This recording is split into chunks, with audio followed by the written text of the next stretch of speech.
While the situation improved slightly later in the morning, the early hours were dominated by haze and overcast skies. In Kumasi, the weather was worse, with drizzle reducing visibility to around 4 kilometers and heavy low clouds sitting just 600 to 900 feet above the ground. Only Accra and Kumasi Aerodrome were available. Only Accra and Kumasi Aerodrome weather were available.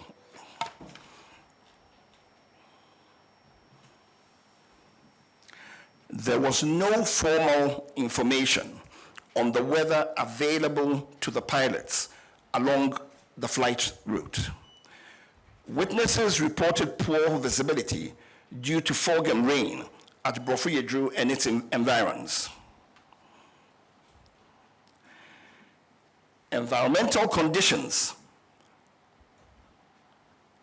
Environmental commissions in the Dampier Forest Reserve and its rugged terrain of hills, mountains, created conditions such that over such rugged terrain, you can have turbulence, downdraft, and other phenomena.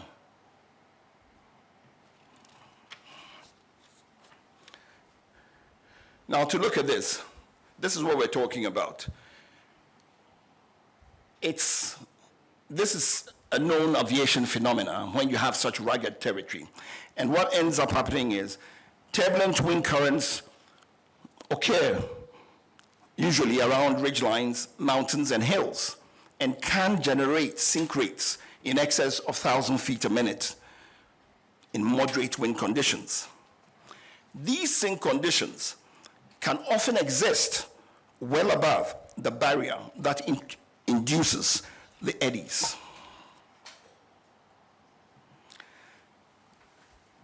We assessed the aircraft to see if it was fit for purpose.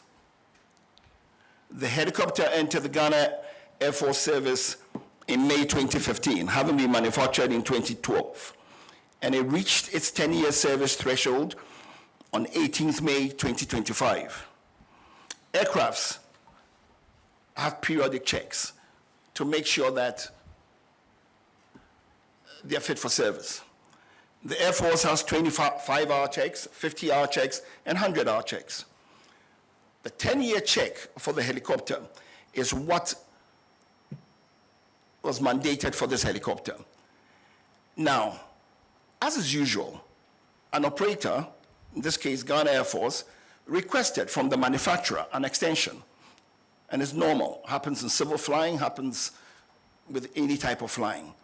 The manufacturer gave a 90-day extension to 18th August 2025. And basically, the helicopter met all the basic safety requirements. That notwithstanding, it sort of met a 100-hour check. So the Air Force also did a 100-hour check on the helicopter before the flight. The aircraft on the day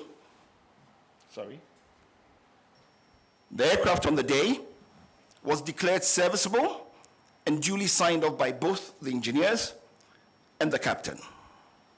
The flight data report indicates that the helicopter was in good working condition. The helicopter, however, did not have some avionic safety enhancements.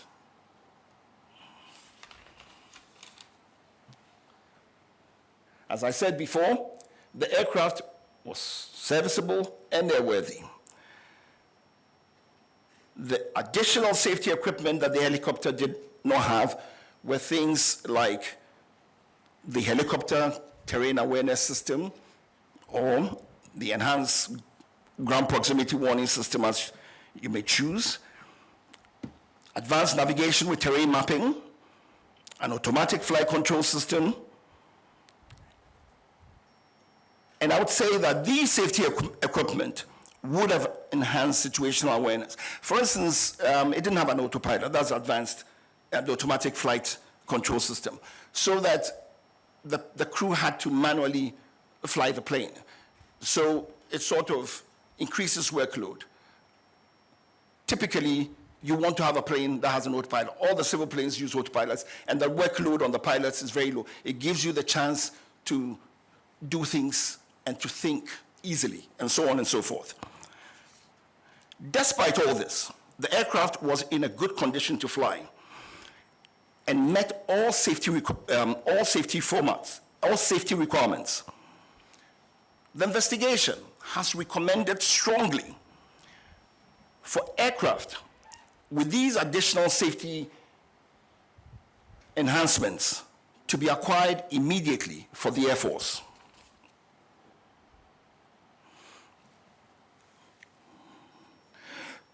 To rule out any potential human causes, we also examined the qualifications, experience, and competence of the crew. The captain has a postgraduate certificate in safety and accident investigation from Cranfield University, UK, in 2024. The captain was a qualified FAA, that's the Federal Aviation Administration, commercial and instrument-rated pilot from Bristol Academy, Florida, USA, in April 2015, 10 years ago. Within the Ghana Air Force, he was recategorized in March 2025 as a Cat C pilot. That is, a pilot qualified to be a captain on the helicopter, the Z9 helicopter. And he had a green instrument rating.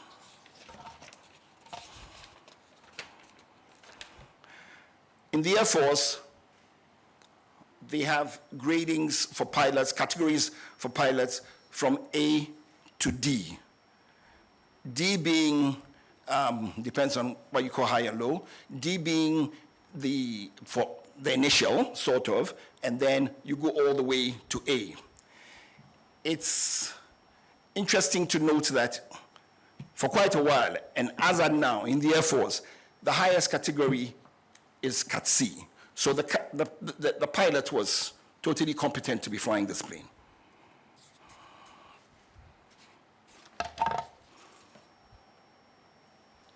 The co-pilot was also a qualified FAA commercial and instrument-rated pilot from Bristol Academy, Florida, and he qualified in April 2023. In December 2024, he was recategorized within the Ghana Air Force as a Category D pilot on helicopter type with a white instrument rating. To further rule out any potential human causes, we examined the medical and psychological records of the crew. A review of the medical and personal records revealed no known medical or psychological conditions in the captain, co-pilot, or technician at the time of flight. All three were described by witnesses as calm, prepared, and professional during the pre-flight activities. Fatigue or medication was not considered to have materially affected their performance on the day of flight.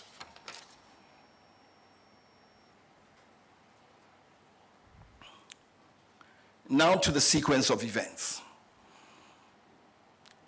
The flight departed Accra under visual flight rules in marginal weather. The flight to Brofuyedro was uneventful. Brofuyedro is approximately 90 miles from Accra, about 10 miles from Obuasi. As the flight approached Obuasi, visibility deteriorated rapidly due to mist and low clouds.